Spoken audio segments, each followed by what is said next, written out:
কি ডক্টর ইউনূস উনি পশুর ডাক্তার না মাছের ডাক্তার না গরুর ডাক্তার না বাংলাদেশে মানুষের সর্বনাশের ডাক্তার? আওয়ামী লীগ তোরা যত টানবি আমাদের ক্ষমতা তত বাড়বে। আজকে 22 সালে আইছি, আর একবার টান দিলে এবার আমরা 50 সালে চলে যাব। আমরা 50 সালে ক্ষমতা চলে যাব, তোরা থাকবে না।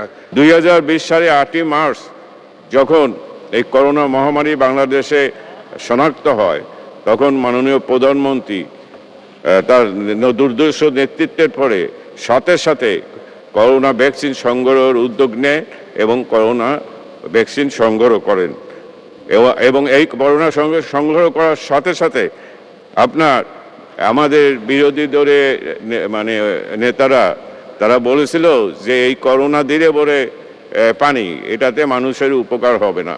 কিছুদিন পর দেখা গেল খালেদা জিয়া নিজেই হাসপাতালে যাইয়া এই করোনা নিল এবং বিএনপি আররা করোনা ভ্যাকসিন নিল, আর বিএনপি নেতারা লাইন দিয়ে ভ্যাকসিন নিয়ে আরম্ভ করলো।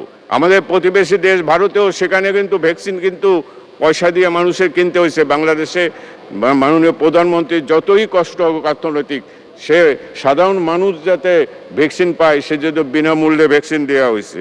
মাননীয় স্পিকার, বঙ্গবন্ধুর স্বপ্ন ছিল পদ্মা সেতু, যমুনা সেতু, এটা তার স্বপ্ন ছিল। বঙ্গবন্ধু যমুনা সেতু নির্মাণের জন্য জাপানের সহায়তা চেয়েছিলেন। সে যমুনা সেতু সেই স্বপ্ন তার কন্যা নেত্রী শেখ হাসিনা আপনার বাস্তবায়ন করেছে এর আগের বার যখন ক্ষমতা আসছিল তখন। বঙ্গবন্ধু ঢাকাকে কেন্দ্র করে সারা দেশের যোগাযোগ ব্যবস্থা যাতে উন্নতি হয় সেই রকম পদক্ষেপ নিয়েছিল।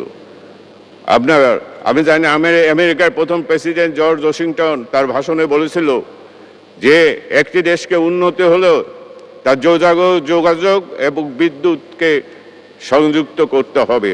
2009 সালে মাননীয় প্রধানমন্ত্রী এসে পদ্মা সেতু করার জন্য বিভিন্ন দাতা দেশের সাথে কথা বলে এবং জাপান, এশিয়ান ডেভেলপমেন্ট এবং বিভিন্ন দাতা সংস্থার সাথে কথা বলে তারা সবাই রাজি হয়। কিন্তু আইসা মাঝখানে আইসা আসলো একজন ডক্টর আইসা ঢুকলো, আর ওয়ার্ল্ড ব্যাংক বলল যে না, এটাকে দুর্নীতি হয়েছে। কিসের দুর্নীতি হয়েছে?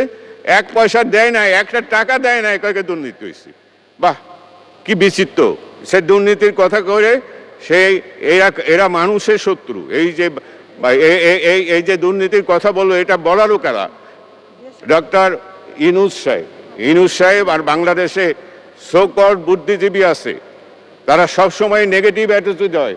তারা কোনো বাংলাদেশ সামনের দিকে আগুক এটা তারা চিন্তা করে না। পত্রপত্রিকাও দেখা হলো যেখানে দুর্নীতি আছে, দুর্নীতি কোনো প্রমাণ তারা করতে পারলো না। এবং এক পর্যায়ে বঙ্গবন্ধু কন্যা জননেত্রী শেখ হাসিনা বলল যে আমি চ্যালেঞ্জ করে বলতে পারি এখানে একটাও দুর্নীতি, কোনো দুর্নীতি হয় নাই, তোমরা এই পদ্মা সেতুকে না যাতে করতে পারি সেই জন্য তোমরা ষড়যন্ত্র। এটা ছিল একটা বড় রকম ষড়যন্ত্র। প্রধানমন্ত্রী বিশ্বব্যাংকের এই দুর্নীতির অভিযোগকে উনি কেয়ার না করে উনি মাননীয় প্রধানমন্ত্রী উনি পদ্মা সেতুর কাজ আরম্ভ করলেন।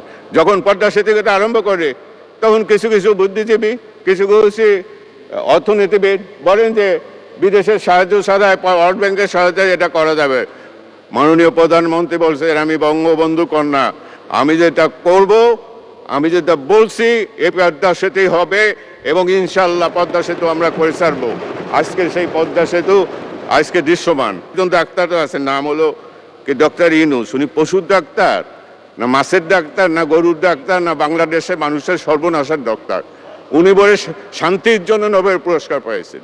যত অশান্তি উনি বাংলাদেশে ঘটাবার জন্য এ পর্যন্ত যা করছে, বাংলাদেশের পয়সা উন্নতি করে অনেক ভালো করে না, ক্ষতি করে এসেছে।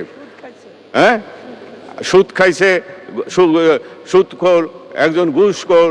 আজকে আমি অর্থমন্ত্রীকে বলবো, অর্থমন্ত্রী নেই এখানে আছেন, আপনাকে বলবো উনি যে $100 মিলিয়ন ক্লিন্টন ফাউন্ডেশনে দিয়েছে, ওই টাকা উনি কোথার থেকে দিল এটা আপনি তদন্ত করেন। এই টাকা মানি লন্ডারিং টাকা, বিশ্বব্যাংকের কাছে ও কেনা, ও বিক্রি এবং ইরানির সাথে ষড়যন্ত্র করে, আর আমাদের দেশে কিছু বিএনপি নেতা তাদের সাথে ষড়যন্ত্র করেছে এই পদ্মা সেতু না করার তারা ব্যবস্থা করেছেন। বিএনপি বলে বাংলাদেশ শ্রীলঙ্কা হবে, আর শ্রীলঙ্কা তো খুশি হয়, বাংলাদেশ ধ্বংস হয়ে গেলি তোরা বলে খুশি হয়, পাকিস্তান মানাবি? বাংলাদেশ শ্রীলঙ্কা হবে। বাংলাদেশের অর্থনৈতিক ভিত্তি খুব মজবুত। America, Britain, Europe, Pakistan, Bharat, দক্ষিণ এশিয়া সব দেশের চেয়ে আমাদের অর্থনৈতিক ভিত মজবুত। বাংলাদেশ কখনো শ্রীলঙ্কা হবে না। বাংলাদেশ সিঙ্গাপুর হয়ে হবে, মালয়েশিয়া হবে, সুইজারল্যান্ড হবে। যে ধারায় মাননীয় প্রধানমন্ত্রী বাংলাদেশকে পরিচালিত করেছে এবং উন্নয়নের ধারা যে অব্যাহত রাখছে, সেই ধারা বাংলাদেশ হবে আপনার যে মানে সুইজারল্যান্ড। মাননীয় স্পিকার, অনেক কথা আছে তো সময় নাই বলতে যায়। ওরা বলে যে আওয়ামী লীগের টাইনে নামাবে ক্ষমতাতে। আওয়ামী লীগের টানা আরম্ভ করছে 9-7 সালে। আওয়ামী লীগ তোরা যত টানবি আমাদের ক্ষমতা তত বাড়বে। আজকে 22 সালে আইসি, আর একবার টান দিলে এবার আমরা 50 সালে চলে যাব। আমরা 50 সালে ক্ষমতা চলে যাব, তোরা থাকবে।